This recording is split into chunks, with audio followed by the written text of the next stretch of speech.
Presentamos Tiempo de Dios con el pastor Ezequiel Molina Hijo.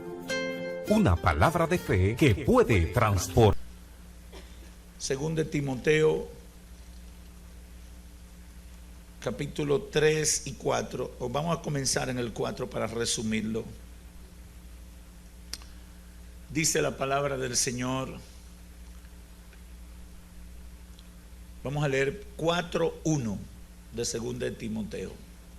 Te encarezco delante de Dios y del Señor Jesucristo, que juzgará a los vivos y a los muertos en su manifestación y en su reino, que prediques la palabra, que instes a tiempo y fuera de tiempo, redarguye, reprende, exhorta con toda paciencia y doctrina, porque vendrá tiempo cuando no sufrirán la sana doctrina, sino que teniendo comezón de oír, se amontonarán maestros conforme a sus propias concupiscencias, y apartarán de la verdad del oído y se volverán a las fábulas.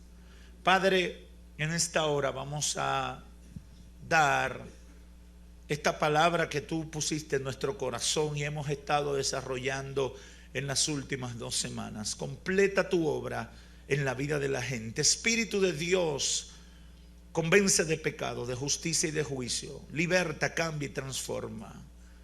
Pon las palabras exactas en mis labios, en el nombre de Jesús. Amén. Pueden sentarse, mis hermanos. Quiero completar algo que comencé el miércoles pasado en Santo Domingo. Y hemos estado hablando con el tema tiempos peligrosos. ¿Cuántos están convencidos que estamos en tiempos peligrosos? Estuvimos diciendo en nuestra primera entrega que estamos en tiempos peligrosos por lo que uno ve en la sociedad. Y la carta a Timoteo es la carta de un hombre de Dios, de un padre espiritual, preocupado por un hijo en la fe, que no podía él ayudar más que lo que lo había ayudado. Ya Pablo no podía extenderse más en el tiempo. Sabía que su partida estaba próximo a ocurrir. Sabía que se iba a morir pronto. Porque hay momentos que uno se da cuenta que ya se le acabó el tiempo en esta tierra. Y Pablo estaba en ese momento y de acuerdo a la historia, él murió poco tiempo después de escribir la segunda carta a Timoteo. Entonces él sabía que su tiempo estaba para terminar y él tenía la preocupación de quien estaba llamado a ser su sucesor, el hombre que iba a continuar la obra que él había comenzado, estuviera preparado, advertido y orientado debidamente sobre lo que iba a enfrentar. Y ese es el sentido de esta segunda carta a Timoteo, aunque la primera también tiene mucho de esto, pero esta es la última parte. Y él tiene una serie de recomendaciones. Y cuando yo meditaba en esta palabra, lo que el Espíritu Santo ministró a mi espíritu fue poner este tema: tiempos peligrosos. Eran peligrosos los tiempos porque el ambiente no era favorable para la fe cristiana. Desde que Cristo vino al mundo había oposición, pero en este momento, aproximadamente hacia el año 65 después de Cristo, se había desatado una persecución feroz contra la iglesia. Un emperador llamado Nerón se había levantado con furia contra los cristianos y estaba asesinando cristianos. Y encontró una buena justificación y fue endilgarle a los cristianos un incendio que él provocó de la ciudad, porque la gente soberbia y envanecida en sus propios pensamientos son capaces de tener ideas locas y descabelladas. Y a Nerón se le metió en la cabeza cambiar la ciudad del lugar, y como la quería cambiar y no tenía justificación, le pegó fuego. Pero cuando le pegó fuego, como le pasa a muchos gobernantes, se dan cuenta que metieron la pata. Cometieron un error grave. Se pasaron de la raya. Y entonces, ¿cuál fue el argumento para calmar y justificar esa decisión, culpar a los cristianos. Fueron los cristianos los que le pegaron fuego a la ciudad. Y entonces desató una persecución, matando cristianos a diestra y a siniestra. Ese era el momento, un ambiente contrario a la fe. Era un ambiente donde moralmente la sociedad estaba en crisis. ¿Por qué? Porque el Imperio Romano estaba en una etapa de máxima degradación. Era el imperio que influía en el mundo de ese tiempo y habían promovido todas esas cosas que usted ve de inmoralidad, de tantas cosas. La habían promovido. ¿Y qué pasó? Bueno, sencillamente la sociedad estaba depravada, alejada totalmente de Dios. Y por eso Pablo tiene que bregar mucho con el tema de la moralidad. Yo no sé si usted en estos tiempos ha sentido que ser moralmente correcto es un problema. ¿Cuántos de los que están aquí han sentido en un momento que ser moralmente correcto es casi atrasado? Uno siente eso. A veces uno habla de los principios morales, de los principios del cristianismo, y para la gente, es más, es ser atrasado. A mí me han dicho y me han atacado quizás por las redes sociales y demás cuando expreso mis principios cristianos. Me acusan, pastor, usted es un hombre retrógrada, usted no es tolerante. ¿Usted se ha dado cuenta que esa palabrita se ha desvirtuado? Tolerancia para la sociedad del siglo XXI es aceptar lo que el otro quiera sin tú decir nada sobre lo que tú piensas. Eso es lo que piensa la gente. Y eso no es tolerancia. Si usted se va a la definición de tolerancia, tolerancia es echar un poquito más allá, llegar un poquito más allá, el límite de la flexibilidad frente a una fuerza que se opone. Por ejemplo, usted ve el plástico el vidrio este vidrio no tiene tolerancia. ¿Por qué? Porque yo le hago una fuerza y él no cede nada. Esta Biblia sí tiene tolerancia. Porque este pergamino yo le hago así y él cede. Y vuelve y se pone en su sitio. Pero esa mica no es tolerante. Esa mica, yo tengo dos posiciones con ella. O le aplico una fuerza que se rompe o no se mueve. Independientemente a esto. Tolerancia es esto. Que yo tengo un límite que resisto una fuerza y luego vuelvo a mi posición. Ese no es el sentido de tolerancia que hay hoy en día en la sociedad. En la sociedad se habla de tolerancia, es de que tú aceptes cualquier cosa y la asimile como el otro te la plantea, y tú tienes que quedarte callado porque si no el otro se siente mal. Y yo quiero decirte eso no es bíblico, no es cristiano, y es una irresponsabilidad para que un hombre de Dios o una mujer de Dios no puede negociar sus principios, ni puede ser tolerante con sus principios. Hay cosas que están muy claras en la Biblia. El adulterio es pecado. La mentira es pecado. Ay, pero que fue con buena intención que yo mentí. Bueno, mentiste, pero es pecado. Está mal delante de Dios y necesitas reconocer que eres pecador y humillarte delante de Dios para buscar la restauración. No hay otra forma. No hay otra forma. Entonces tenemos que estar claros en eso. La sociedad del siglo primero, hacia el año 65, cuando Pablo escribe esta carta, era una sociedad en franca degradación moral. Los romanos habían enseñado eso, habían promovido eso, y como imperio habían influenciado todos los territorios que ellos controlaban. Nosotros vivimos en estos tiempos, en estos últimos casi 8 años, hemos vivido eso con los Estados Unidos. Desde los Estados Unidos se han estado promoviendo políticas, la llamada igualdad de género, que se mueve a través de las Naciones Unidas, pero son gobiernos como el norteamericano que han estado impulsando eso. Y eso es totalmente contrario a la palabra de Dios, porque Dios nunca creó a Esteban y a Josefo, ni Esteban ni Pedro, sino María y José. Y María nunca puede ser José y José nunca puede ser María. No es que el uno es mayor ni el uno es peor. No. Es que María es María y José es José. Es que varón es una cosa y hembra es otra cosa. Usted no me puede estar comparando cosas que no son iguales. Por eso yo no creo en la igualdad de género. Yo digo que eso no existe. Eso es un invento para justificar y crearle una plataforma a la depravación moral. Porque la mujer siempre será un vaso frágil, algo bello que Dios hizo para engalanar este mundo lleno de hombres feos.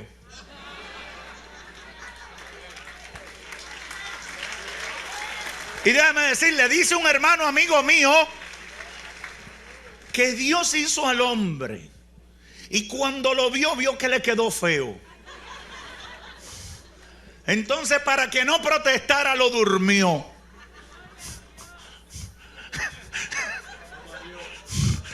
Digo, no tome en cuenta lo que era belleza. Entonces hizo a la mujer y depositó gracia y favor sobre la mujer.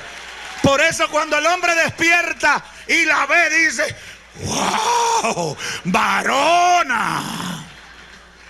Le hace eso en la palabra para que usted vea el estímulo que recibió Adán. Entonces, Pablo le está escribiendo a una sociedad en tiempos peligrosos. Y por eso yo considero que la segunda carta a Timoteo es importante para nosotros. Porque todo el consejo divino que hay ahí por revelación del Espíritu Santo está llamado a eso. Y en una primera parte, Pablo trabaja con Timoteo y trabaja con la identidad de ese heredero en la fe, de ese sucesor. Y le dice: desde el principio yo sé lo que hay en ti. Tú eres una nueva generación de algo que Dios comenzó en tu familia. Y fue inicialmente en tu abuela, luego en tu madre y está en ti, Timoteo. Y más adelante le dice: cuando yo impuse mis manos, yo estoy convencido que lo que cayó sobre ti era genuino de Dios. Aleluya. Él le dice: yo no estoy convencido de eso. Y le dice: no te avergüences de dar testimonio del Señor ni de mí. Y le estimula: aviva el fuego de Dios que hay en ti. Porque muchas veces en los tiempos peligrosos nosotros tenemos que ser sacudidos por Dios para entender quiénes somos en el Señor. Satanás trabaja mucho y ayer yo hablé un poquito de cómo Satanás trabaja para apagar lo que hay de Dios, lo que es el proyecto de Dios para nuestra vida. Satanás trabaja y yo no es el tiempo ni el tema, pero quiero darte esta pincelada. Satanás trabaja con las filosofías. Mucha gente dice: yo no quiero que me hablen de filosofía. El problema es que las filosofías, cuando se asimilan, son las que definen la forma de pensar. Y después que definen tu forma de pensar, ya todo tú lo ves con esos lentes y con esa forma de pensar. Y eso va a ser determinante para tu vida. Por eso yo tengo que mantener mis principios cristianos, le guste a la gente o no le guste. Yo no puedo comenzar a ceder con mis principios y empezar a decir: bueno, que tal vez que la mentira depende con el cristal con que se mire. ¿Usted no ha oído ese dicho? Todo depende del cristal con que se mire. Eso es del mismo infierno. Ningún decimos los dominicanos. Ningún. Nada depende. Todo hay que ver la raíz del problema. Hay causas y hay consecuencias, dice el Señor.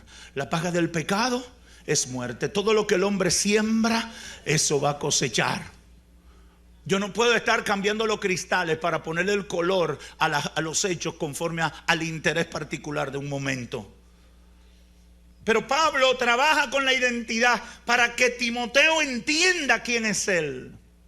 Y en el capítulo 2 le dice: hijo mío, esfuérzate en la gracia que es en Cristo Jesús. Sufre penalidades como buen soldado de Jesucristo.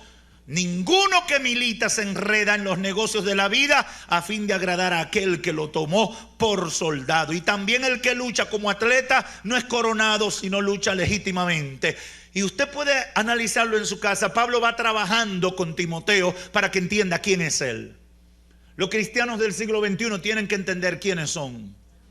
Los cristianos del siglo XXI tienen que estar bien enfocados en quiénes son después de haber tomado la decisión de establecer a Cristo como Señor y Salvador de su vida. Óyeme, tú no eres cualquier cosa, tú eres un soldado de Cristo. Yo no sé si me escuchaste, te lo voy a repetir. Tú no eres cualquier cosa, no eres un accidente donde tú estás. Tú eres un soldado del reino, del ejército de Dios, para cumplir con un propósito donde Dios te ha colocado. Tú no puedes creer que estás en la familia que está por accidente. Tú no puedes creer que está en el empleo o la oficina o el negocio que está por accidente. Tú estás ahí con propósito. El día que Dios te llamó, te asignó un propósito conforme a lo que Él quiere hacer. Yo tengo que saber que en mi familia yo tengo un propósito. Y aprovecha, hermano, ahora que viene la noche buena. Tú no vas a participar de esa cena ahí para tú simplemente celebrar el rally de los borrachos. ¿Usted sabía que hay rally de borrachos? En Santo Domingo hay un barrio que hay un letrero grande que dice 31 de diciembre a partir de las 10 de la mañana, rally de los borrachos. Eso es terrible. Tú estás con un propósito, tú eres soldado. Y Pablo le dice, son tiempos peligrosos. Timoteo, tú eres un soldado. Más adelante le dice, tú eres un obrero aprobado. Y en el capítulo 3, que hice énfasis el jueves, le habla de cuáles eran las características de la gente de los tiempos peligrosos. Amadores de sí mismos, soberbios, blasfemos, vanagloriosos, desobedientes, sin afecto natural, implacables, calumniadores, traidores, impetuosos, infatuados, amadores de los deleites, que tendrán apariencia de piedad, pero negarán la eficacia de ella.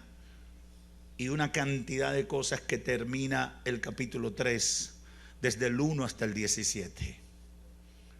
Pero yo quiero terminar con lo que dice el capítulo 4, cuando dice, finalmente, te encarezco delante de Dios y del Señor Jesucristo, que juzgará a los vivos y a los muertos. Aleluya. Pablo le está diciendo, Dios como testigo, te voy a decir lo siguiente. Predica la palabra. Predica la palabra, que instes a tiempo y fuera de tiempo, redarguye, reprende, exhorta con toda paciencia y doctrina. Y qué fuerte es eso cuando uno lo medita detalladamente. Eso no es tan cómodo hacerlo, y menos en una sociedad hostil a los principios cristianos. No es tan fácil cumplir con eso, y yo me imagino que para Timoteo fue terrible escuchar eso de su maestro. ¿Por qué? Porque él le habla, número uno, cuál es el contenido del mensaje, la palabra de Dios. Una de las grandes debilidades de la iglesia en el siglo XX y en lo que va del siglo XXI ha sido hablar más de experiencias particulares que de la palabra de Dios. Ha sido hablar más de opiniones, conceptos e ideas de los hombres que de lo que Dios ha dicho. Lo único que puede producir un efecto transformador en la vida de la gente es la palabra viva de Dios penetrando en el corazón de la gente. Yo no puedo garantizar los efectos de un consejo técnico. Yo no tengo nada contra los psicólogos, pero los psicólogos no me pueden enseñar más de familia que la palabra de Dios. Yo no puedo, los que han hecho cursos de exorcismo no me pueden enseñar más de liberación espiritual que lo que dice la palabra de Dios. Yo no sé si tú me estás entendiendo. Pablo le dice, predica la palabra.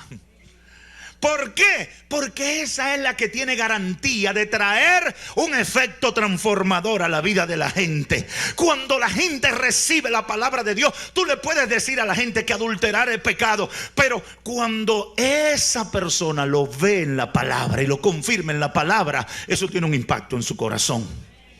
Eso transforma su vida. Porque no es un hombre que se lo está diciendo, es el Señor. Y el Espíritu Santo confirma lo que dice la palabra. Predica la palabra. Y yo le pregunto a la iglesia, ¿tú estás predicando la palabra? Cuando tú le hablas de Dios a una gente, ¿le está predicando la palabra? La palabra hay que predicarla.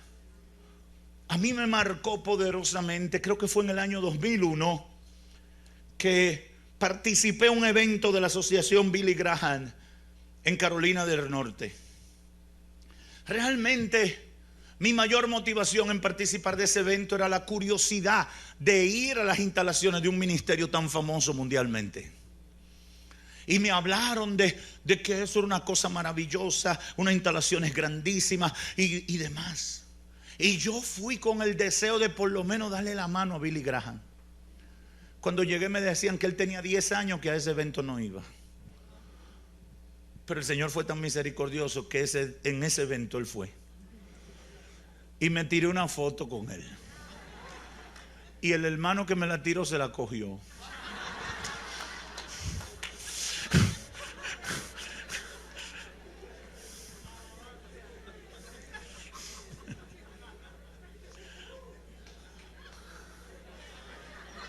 Quiera Dios que me esté escuchando, viendo y me la devuelva.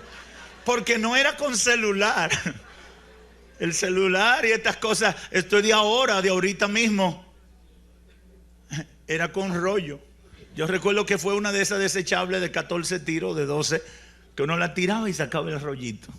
Y el hermano me dijo, yo lo revelo. Lo estoy esperando. Pero lo más maravilloso para mi vida fue que durante 3 o 4 días no estuvieron concentrados en ese lugar. ¿Y qué era lo que nos predicaban? ¿Qué fue lo que nos dijeron? Y a mí eso me marcó por toda mi vida.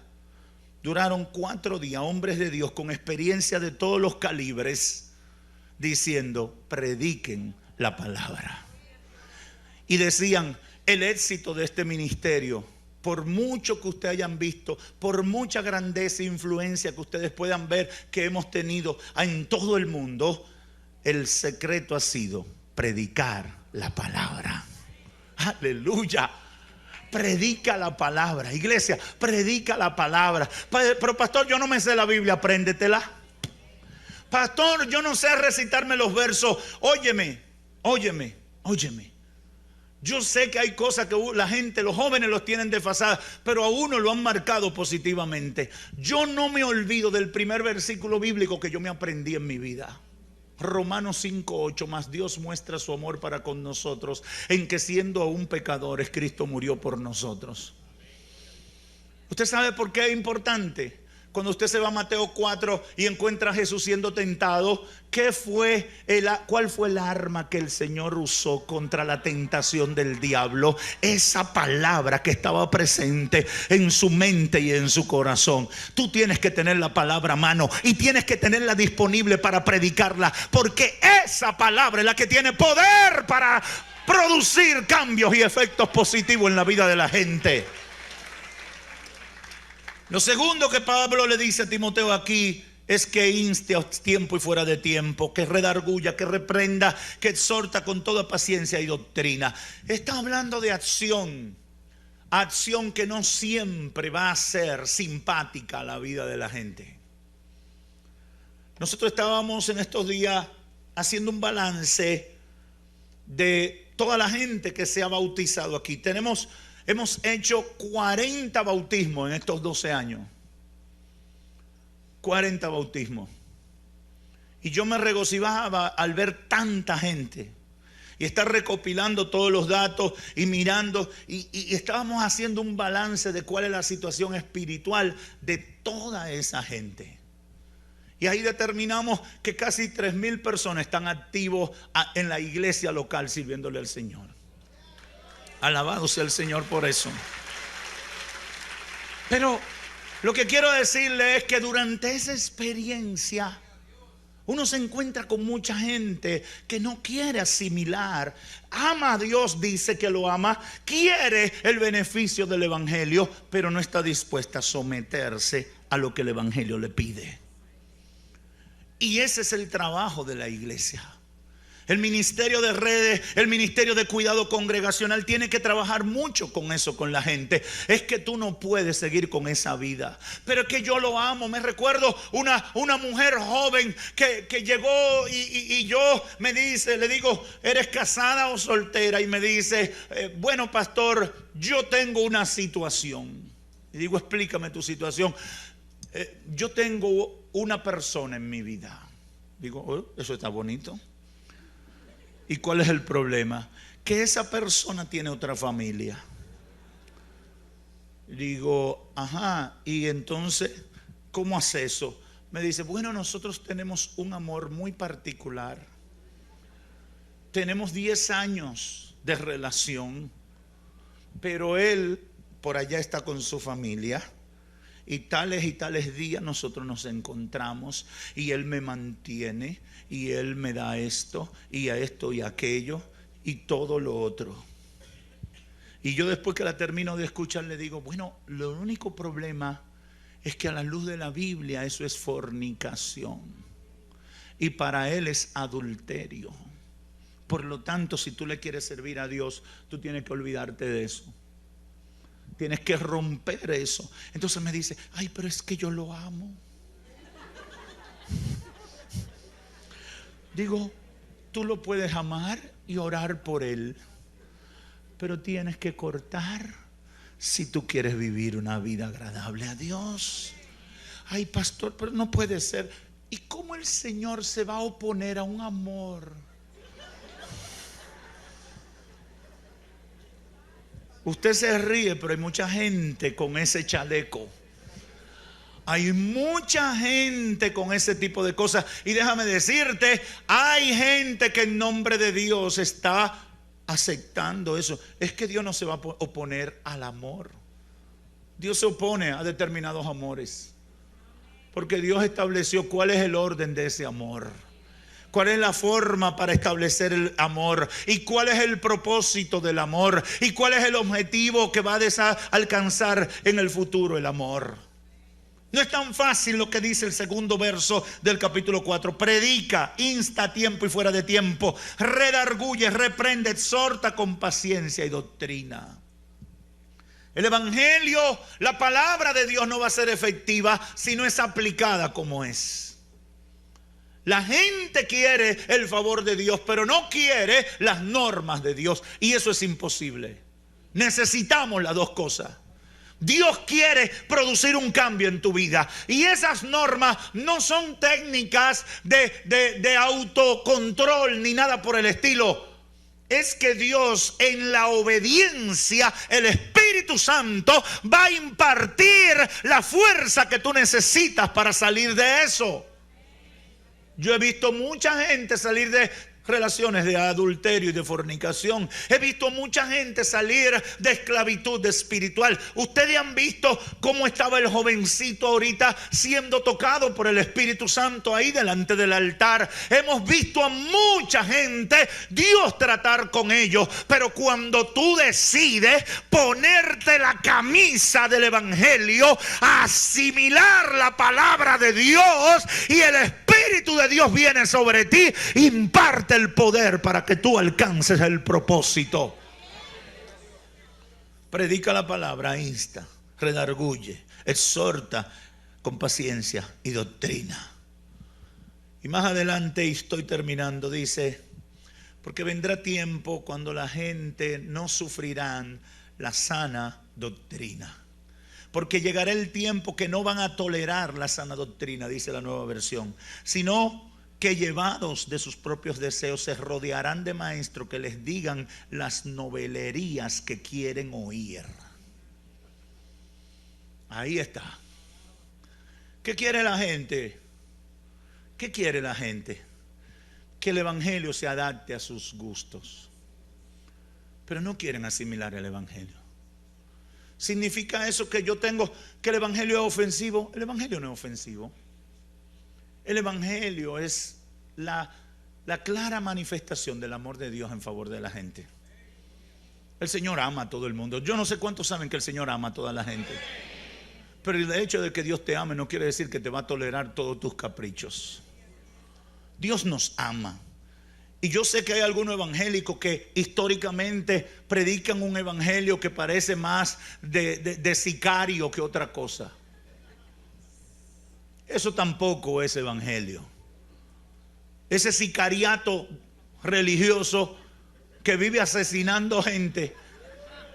O yo no sé cómo es que se llama. Ahora hay unos programas en la televisión americana que le ponen mucho obstáculo a la gente para llegar a determinada meta. ¿Ustedes han visto unos concursos loquísimos? Y te ponen una plataforma con 2 helicópteros y tú tienes que, máster qué sé yo qué. Fear Factor. Ok. Fear Factor. ¿Qué traducido es? Factor miedo. Vence el miedo. Bueno. Y te la ponen difícil. Y 2 helicópteros agarrando una tarima. Y tú tienes que buscar una llave y abrir una puerta. Y el océano abajo. Hay gente que pone el evangelio así. Fear Factor. Quería ir al cielo. Imposible. Misión imposible. No, tampoco es eso. El evangelio no es eso. El evangelio es el amor de Dios. El evangelio, Dios está abriéndole la puerta al mundo. De tal manera amó Dios al mundo, dice Juan, que Dios envió a su Hijo unigénito para que todo aquel que en Él cree no se pierda, sino que tenga vida eterna, alcance la vida eterna. Es el deseo de Dios que la gente descubra la bendición del evangelio. Pero eso tampoco significa que tú vas a venir al evangelio y pretenderás cosechar los beneficios del evangelio viviendo en pecado.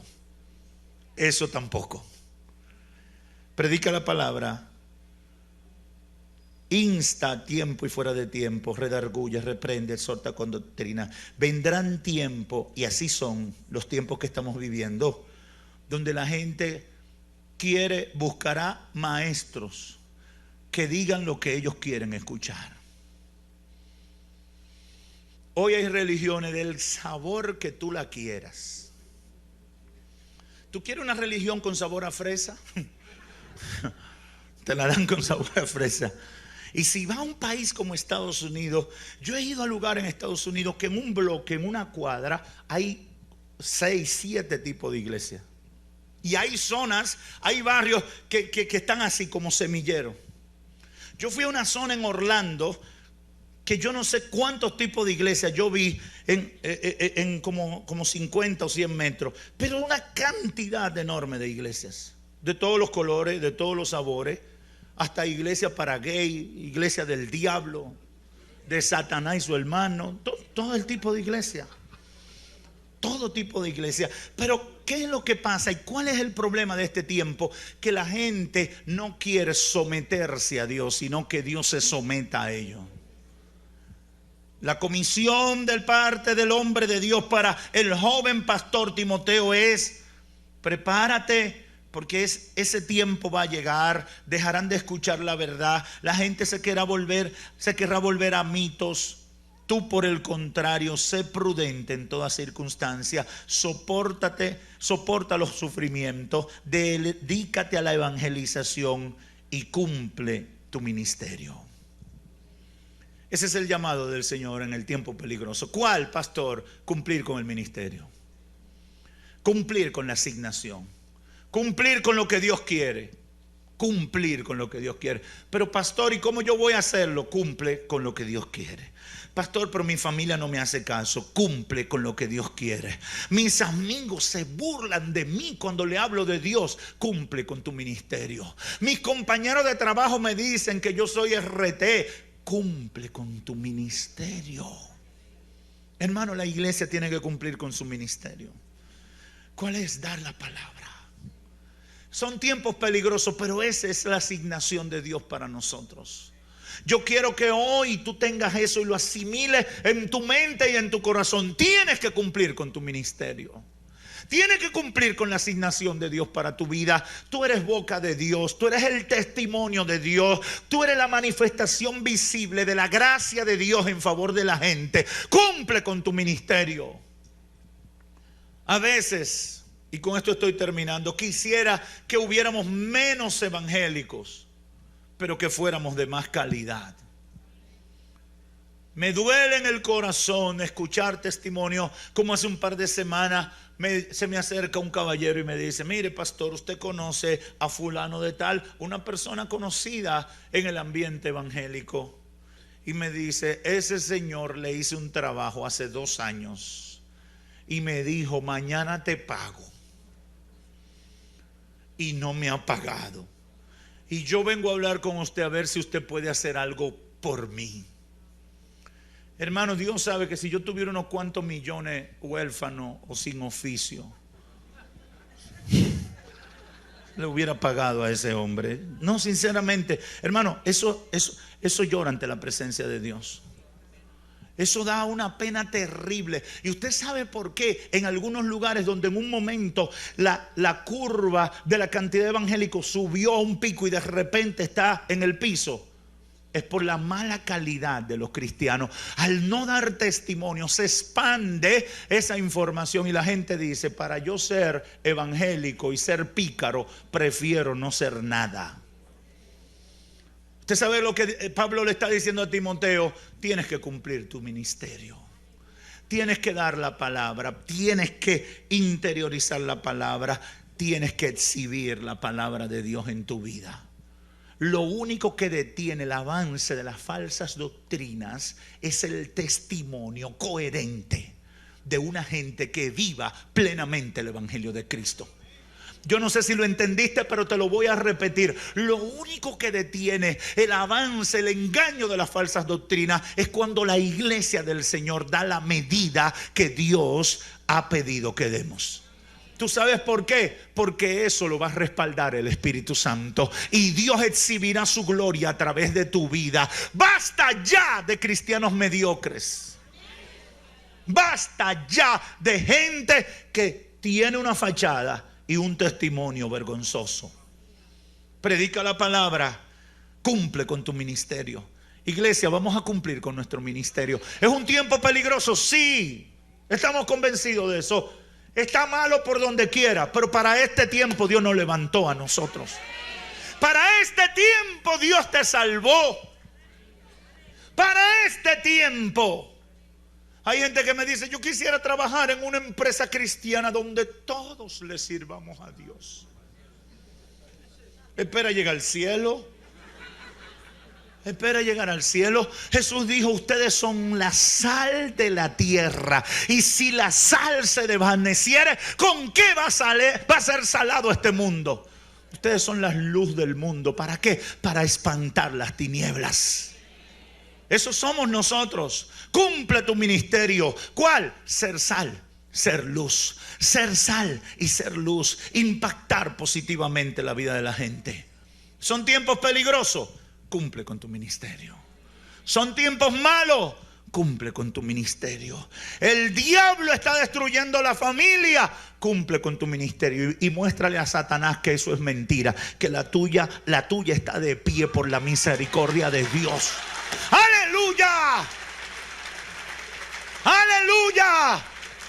Yo creo que tenemos una gran oportunidad. Yo creo que tenemos un momento estelar en este tiempo. ¿Para qué? Para exhibir la gloria de Dios en nuestras vidas. Dile, como dice esa alabanza al Señor: exhibe tu gloria en mí.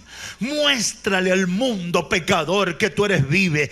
Deposita tu gloria sobre mí, Señor, para que los incrédulos tengan que creer, para que los indiferentes tengan que reaccionar, para que los pecadores se acerquen a ti.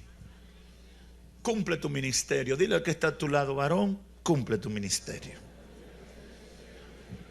Aleluya. Ponte de pie, iglesia. Hemos presentado